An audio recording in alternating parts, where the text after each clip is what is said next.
তাহলে দিদি তুমি কার? তুমি দুধেল গাই করবে, মাথায় কাপড় দিয়ে ইনশাল্লাহ ইল্লাল্লাহ খোদাবাজ বলবে, করে 35% মুসলমানদের আত্মসাৎ করে নেবে। শুভেন্দু থেকে ছাড়বে কেন? হিন্দু তুমি এক হয়ে গেছে। ক্লিয়ার? মমতা যে অঙ্ক কষে ঠিক একই অঙ্ক কষছে শুভেন্দু অধিকারী। তুমি ধর্ম নিয়ে করবে আর আমি ছেড়ে দেবো নাকি? এর বেশি লাগবে না। ওরা যদি খেপে গিয়ে রাস্তায় নামে না, সামলাতে পারবে তো? ঘুরিয়ে বলে দিল 35% মোল্লা, তারা যদি খেপে যায় 65% ভয় কুকুরে গর্তের মধ্যে ঢুকে যাবে। তো চেতাবনী দিয়ে দিল। তার মানে বলে দিল 65% সংখ্যাগুরুরা তোমরা একটু বলিষ্ঠ হও, তৈরি হও লড়াই করার জন্য, সম্মুখ সফরে অবতীর্ণ হওয়ার জন্য। একথা বলে কার কোটে বল ঠেলে দিল? শুভেন্দু অধিকারী কোটে। ফলে ছুঁড়ে দিয়ে ডিভিডেন্ড পেল, ওই কাগজ ছুঁড়ে দিয়ে বেরিয়ে এসে মমতা ব্যানার্জি ডিভিডেন্ড মানে লাভের ডালি নিয়ে শুভেন্দু অধিকারীর সামনে তুলে দিল। এত ভালোবাসা শুভেন্দুর জন্য মমতা ব্যানার্জির কেন? একেবারে ভয়ঙ্কর কথা বলে দিল। মহাকুম্ভ মৃত্যু কুম্ভ হয়ে গেল। আমি গত পরশুই বলেছি, এই গতকালকেই বলেছি, এই মৃত্যু কুম্ভ নিয়ে মোটামুটি আমৃত্যু যতদিন মমতা ব্যানার্জি বেঁচে থাকবে ততদিন আলোচনা হবে। পলিটিক্সে থাকলেই কি আলোচনা, না থাকলেও কি আলোচনা। যেমন দুধের গাই নিয়ে আমৃত্যু আলোচনা হবে। এত বড় কথা। 35 থেকে 40 কোটি ভারতবাসী যে কুম্ভকে মহাকুম্ভ পবিত্র কুম্ভ বলে দেখতে চায়, তাকে অভিশপ্ত কুম্ভ বলে দিল। আরে যোগীজিকে ছোটো করতে গিয়ে লাস্টে তুমি মহাকুম্ভকে অভিশপ্ত কুম্ভ মৃত্যু কুম্ভ বানিয়ে দিলে। আজকে দেখুন গোটা রাজ্যে কি হচ্ছে, ওটাই এখন ইস্যু। বিক্ষোভ বিচ্ছিন্ন। আর পুরো ডিভিডেন্ড পেল কে? শুভেন্দু অধিকারী।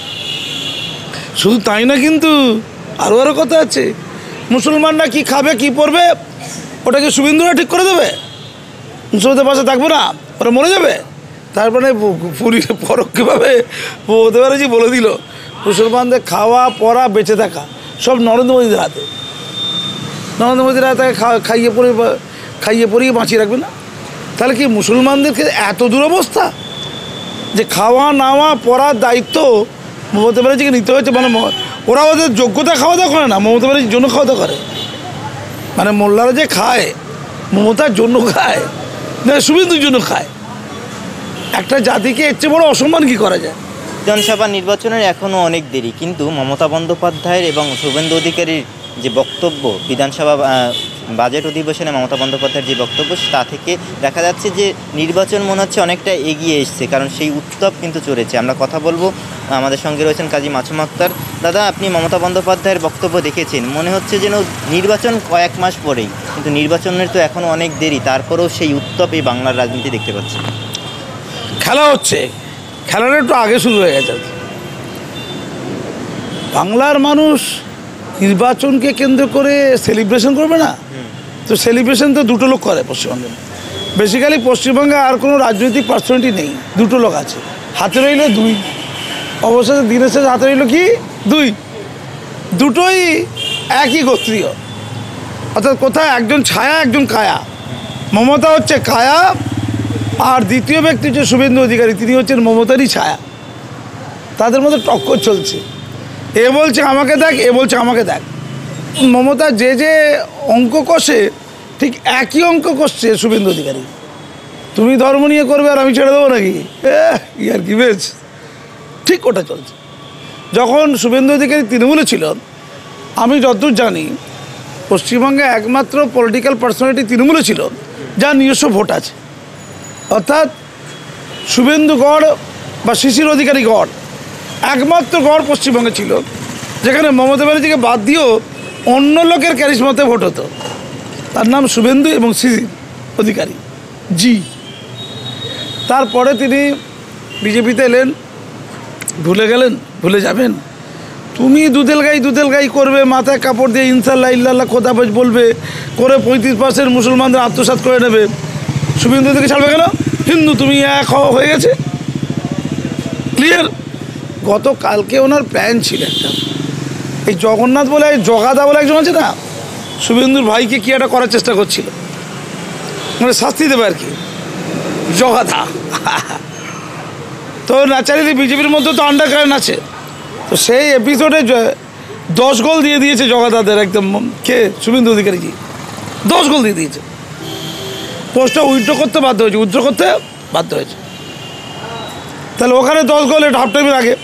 হাফ টাইম পরে লিওনেল মেসি না কাকে ধরবে? মমতা ব্যানার্জিকে ধরবে। কোথায় ধরবে? বিধানসভায় ধরবে। মমতা ব্যানার্জি পার্লামেন্টে কাগজ ছিঁড়ে স্পিকারকে বেড়েছিল। এই তো সুযোগ। সামনে সরস্বতী পুজো গেছে, সাবিরদের পাওয়া গেছে, আলাউদ্দিনদের পাওয়া গেছে। সরস্বতী পুজো করতে দেবো না, এই একটা ইস্যু, বিরাট ইস্যু, দাগ দেখাতে হবে। বিজেপিতে শুভেন্দুই যে একমাত্র মুখ, এটা প্রমাণ করা দরকার আছে। জগা মগা দিয়ে চলবে না বিজেপি, এটা পরিষ্কার। এবং সেটা প্রমাণ করার সবচেয়ে বড় তীর্থক্ষেত্র হলো কোনটা? বিধানসভা। সেখানে লিডার অফ দ্য অপোজিশন এবং লিডার অফ দ্য হাউসকে পরাস্ত করতে হবে। তাই বিতর্ক এমন তৈরি করো, পরদিন মমতা ব্যানার্জি যাবে, অর্থাৎ গত পরশু তাই ছিল সেই শুভক্ষণ, কাগজ ছুড়ে দেওয়া শুভক্ষণ। মনে করেই দিল, তুমি যে ফুলে যে দেবতার পুজো দাও, আমিও সেই ফুলে সেই দেবতার পুজো দিতে জানি। তুমি পার্লামেন্টে কাগজ ছুঁড়ে মারো, আমি তোমাদের স্পিকারকে এই বিধানসভায় কাগজ ছুঁড়ে মারি। এবং ও জানে কাগজ ছুঁড়ে দিলেই সপার্ষদ তাকে তাড়িয়ে দেওয়া হবে, সাসপেন্ড করা হবে, জানি। আর যেই সপার্ষদ সাসপেন্ড করা হবে, বিধানসভার ভেতরে মমতা ব্যানার্জি তার পরদিন ঢুকবে, তখন বিধানসভার বাইরে তার বিরুদ্ধে তুমুল সোচ্চার দেবে। বিধানসভার ভেতরে মমতা ব্যানার্জি এই শুভেন্দু অধিকারী যে কথা বলতে পারতেন না, বিধানসভার বাইরে সে কথা বললেন। আর এখানেই দাদা প্রশ্নটা উঠছে যে সামনে তো 26-এর বিধানসভা নির্বাচন রয়েছে, কোথাও গিয়ে কি মমতা বন্দ্যোপাধ্যায় এবং শুভেন্দু অধিকারী এই বিধানসভার ভিতরে এবং বাইরের মন্তব্যকে থেকে শুরু করে তারা সেই নির্বাচনটা কোন বিষয়ে হবে, কিভাবে হবে, তার প্রেক্ষাপট তৈরি করে ফেললেন? ধরো পরিষ্কার তো, কারণ পরিষ্কার করে শুভেন্দু অধিকারী বুঝে গেছে পশ্চিমবঙ্গে 65% ভোট হচ্ছে হিন্দু ভোট, আর 35% ভোট হচ্ছে মুসলমান ভোট। এখন এই যে ভোটের সমীকরণ, সেই সমীকরণকে যদি মানতে হয় তাহলে হিন্দু ভোটটাকে তো এক কাজে করতেই হবে। মুসলিম ভোট বিবিধ কারণে বিজেপি থেকে নেই, চেষ্টা করেনি বটে, চেষ্টা করলে হয়তো কিছু কিছু যাবে, যেমন দিল্লিতে গেছে, সে ভিতরে আমি যাচ্ছি না। তাহলে কোন ইস্যুতে হিন্দুরা এক কাছে হবে? হিন্দু ইস্যুতে, সরস্বতী পুজো ইস্যুতে। আমি বিস্মিত হয়ে গেলাম, শুভেন্দু অধিকারী ঠিক যেটা চাইছে, অর্থাৎ গত পরশু বিধানসভায় যেগুলো বলার চেষ্টা করলো যে ইস্যুতে, ঠিক মাননীয় মুখ্যমন্ত্রী ঠিক সেই ইস্যুটা শুভেন্দু অধিকারীদের হাতে তুলে দিল। মানে মমতা বন্দ্যোপাধ্যায় শুভেন্দুর পাতা ফাঁদে পা দিয়ে দিলেন, তাহলে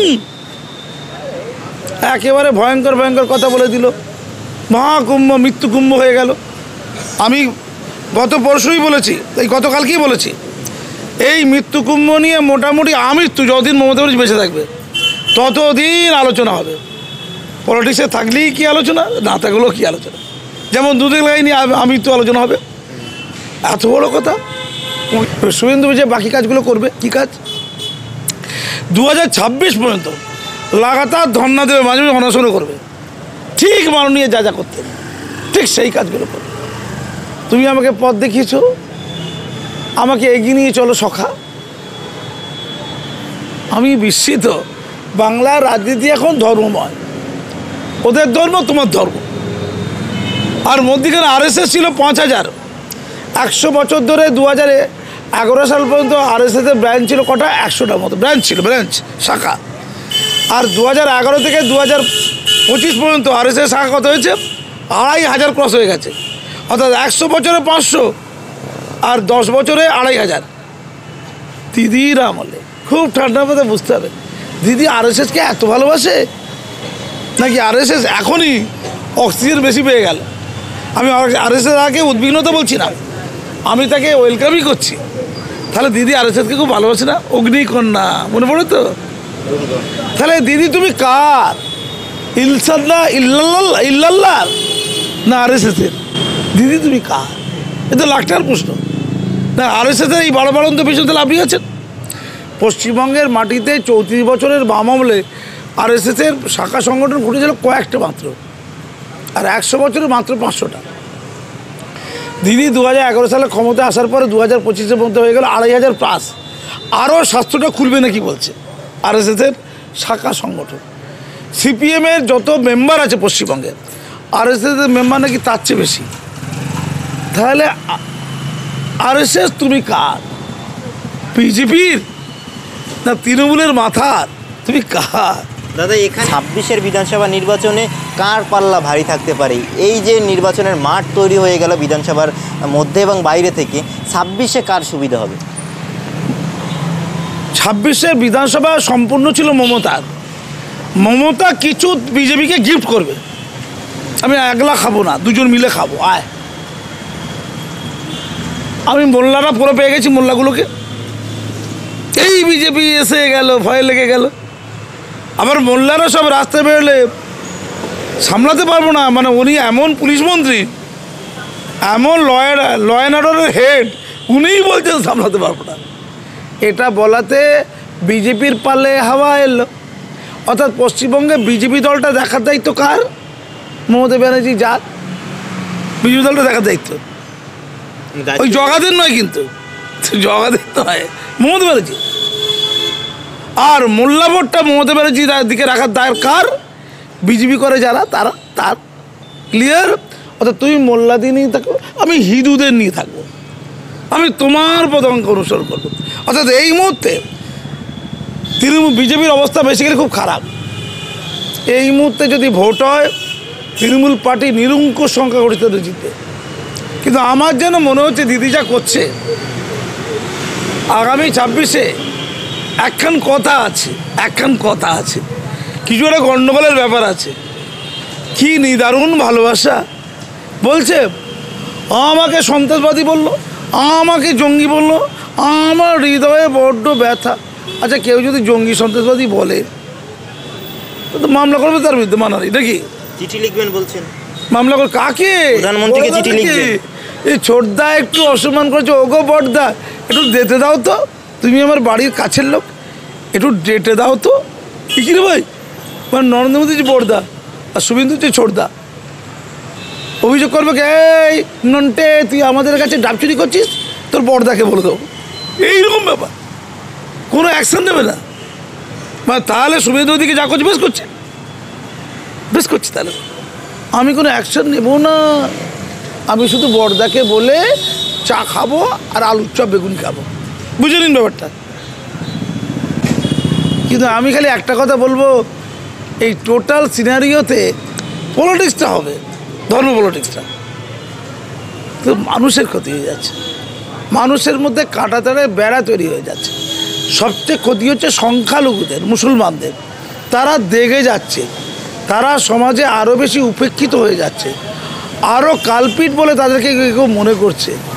আমাদের সমাজে সাবিররা যেমন আছে, আলাউদ্দিন আছে, কাজী মাসুম আক্তাররাও আছে, আমরা আলোচিত হতে পারছি না। ওই নোংরা আবর্জনাগুলো সমাজের মুখ হিসেবে চিহ্নিত হচ্ছে, মানে অভিনন্দিত হচ্ছে, নিন্দিত হচ্ছে না। এই টোটাল এপিসোডের লাভ কাদের? যারা দিল্লি সরকার চালাচ্ছে তাদের লাভ। একদিকে যখন দিল্লি সরকার চালাচ্ছে যারা, তারা সিবিআই ইডির মাধ্যমে অপরাধীদের গ্রেপ্তার করছে না, তাদের লক আপ করছে না, আবার লক আপে ঢুকিয়ে জামিন দিয়ে দিচ্ছে। তাতে যেমন ড্যামেজ হচ্ছে বিজেপির, তেমন মমতা ব্যানার্জি দায়িত্ব সহকারে এমন কিছু কথা বলছেন যাতে ড্যামেজ হয়ে যাওয়া বিজেপি আবার ডিভিডেন্ড খুঁজে পায়, আবার অক্সিজেন খুঁজে পায়। এ কি নিদারুণ ভালোবাসা, কি আবেগপ্রবণ মথিত হয়ে যাওয়া, কি লেনা দেনা, মিলিবে এই মহাভারতের সাগরতীতে দেখা হবে শুভেন্দুর সাথে দিদির। ভালো আছে তো, শরীর ঠিক আছে তো, এই আলোচনার মধ্য দিয়ে। ধন্যবাদ।